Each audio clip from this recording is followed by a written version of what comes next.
Hello, I'm Sebastian. Welcome to Nine Nartree's podcast. Today, I will summarize and review the book. Younger Next Year, The Exercise Program by Henry S. Lodge, is a practical, workout-focused companion to the broader Younger Next Year approach to healthy aging.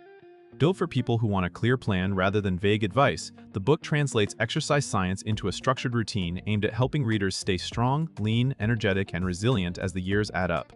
Its core message is that aging is not only a calendar event, but also a biological process that can be meaningfully influenced through consistent physical training. The program emphasizes both cardiovascular conditioning and strength work, with special attention to form, progression, and recovery so that midlife and older bodies can improve safely. It also addresses motivation and habit building, recognizing that the biggest barrier is often not knowledge but follow-through. For readers who feel intimidated by gyms, confused by conflicting fitness trends, or worried about injury, the book positions exercise as a reliable tool to preserve function and confidence. I will give you key takeaways from this book. Firstly, exercise as a tool to slow biological aging. A central idea of the program is that the body responds to training signals at any age, and that regular exercise can push back against common declines associated with getting older. Instead of treating aging as a fixed downhill slide, the book frames it as a set of processes that accelerate when people become sedentary. The program links movement to improved cardiovascular capacity, healthier metabolic function, stronger bones and connective tissue, and better day-to-day energy.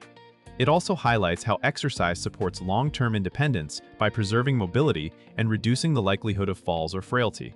The emphasis is not on short bursts of effort, but on consistent practice over years, because the benefits of training accumulate and reinforce one another.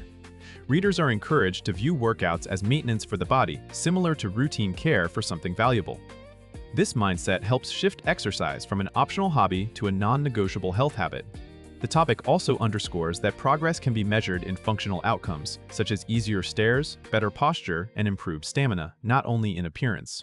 Secondly, a structured cardio plan that prioritizes consistency. The book organizes cardiovascular training around the idea that frequency and sustainability matter more than occasional heroic sessions. It encourages readers to build a repeatable schedule that fits real life, using activities like brisk walking, jogging, cycling, rowing, or other aerobic options that can be scaled to current fitness. Rather than assuming a single ideal workout, the program focuses on working at appropriate intensity and gradually extending what the heart and lungs can handle. The cardio portion is positioned as a foundation for health, supporting circulation, endurance, and metabolic stability. It also helps readers connect effort with recovery, learning to push enough to adapt while avoiding the crash that leads to quitting. Practical guidance aims to reduce confusion about how hard to go and how often to train, especially for people returning after years of inactivity. The topic also addresses common obstacles, such as joint discomfort, time pressure, and boredom, encouraging variety and smart substitutions so the weekly pattern stays intact. Over time, the plan is designed to make aerobic work feel like a normal part of the week rather than a special event. Thirdly, strength training for muscle, posture, and injury resistance. Strength work is presented as essential for aging well, not merely as an add-on to cardio. The program emphasizes that maintaining and rebuilding muscle supports metabolism, protects joints, and preserves the ability to perform everyday tasks such as lifting, carrying, and getting up from the floor. The book encourages a balanced approach that trains major movement patterns and muscle groups, helping readers avoid the common midlife shift toward weakness in the backside of the body and instability around shoulders, hips, and knees. Safety and form are treated as priorities, with progression that respects where a person is starting. The goal is not to chase extreme numbers, but to become durable, capable, and confident. Strength training is also linked to better posture and reduced aches by reinforcing the muscles that hold the body in alignment. Readers who fear the weight room are guided toward manageable routines and a learning mindset, where technique and gradual increases matter more than ego. The topic frames strength as a long-term investment that pays off through fewer injuries, improved balance, and greater freedom to enjoy active hobbies. Fourthly, progression, recovery, and training like an adult. A distinctive feature of the program is its attention to how adults should progress without getting derailed by soreness, overuse, or unrealistic expectations. The book stresses that improvement comes from a cycle of stress and recovery, and that people in midlife and beyond often need to respect sleep, spacing of hard sessions, and joint care. It promotes gradual increases in workload, whether that means adding minutes to cardio, increasing resistance, or improving technique. This approach helps prevent the common pattern of doing too much too soon, getting hurt, and stopping altogether. The program also encourages readers to treat pain signals as information, differentiating between normal training discomfort and warning signs that require adjustment. Recovery is framed as an active part of the plan rather than a sign of weakness. Readers are guided to build routines that can be sustained through travel, busy weeks, and inevitable interruptions, using flexibility without abandoning the core habits. The topic highlights that the best program is one a person can keep doing, and that smart pacing is what turns exercise into a lifelong practice rather than a temporary project.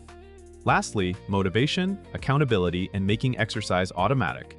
Beyond workouts, the book addresses the behavioral challenge of staying consistent when enthusiasm fades. It treats motivation as unreliable and instead encourages systems that make exercise happen even on low-energy days. Strategies include scheduling workouts like appointments, using training partners or groups, and tracking progress in simple ways that reinforce momentum.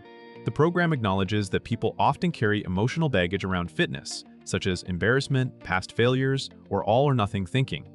It aims to replace those narratives with an identity focused on capability and self-care. The topic also connects exercise to quality-of-life outcomes that matter immediately, such as better mood, improved sleep, and reduced stress, not only distant health statistics. By linking workouts to personal values, like being present for family or maintaining independence, the habit becomes more meaningful. The book also promotes building a supportive environment, choosing activities that are enjoyable enough to repeat, and setting goals that are specific but flexible. The result is a framework for turning exercise from a periodic effort into a stable part of lifestyle, which is the condition for long-term benefits. In conclusion, this book is best for adults who want a clear, actionable exercise roadmap, especially people entering midlife, returning to fitness after a long break, or looking to train with more purpose than random workouts. It will also appeal to readers who enjoy practical coaching and want a plan that connects effort to real-world outcomes like stamina, strength, posture, and confidence. The main benefit is how it reframes exercise as a powerful lever for improving biological function, not just appearance. By combining cardio, strength training, and sustainable progression, the program supports energy, mobility, and resilience, which can translate into a more active and independent life. It is worth buying compared to many general fitness books because it focuses tightly on execution, showing how to build a repeatable weekly structure and how to keep going when life gets busy or the body feels older. Instead of chasing trends, it emphasizes fundamentals that remain effective across decades. Readers who want a straightforward, adult-oriented training framework that aims at staying strong, fit, and capable will find it a solid, motivating guide. If you would like to support Henry S. Lodge, you can buy the book through the Amazon link I've provided in the podcast description. After reading the book, please let me know what you think and share your thoughts. See you around.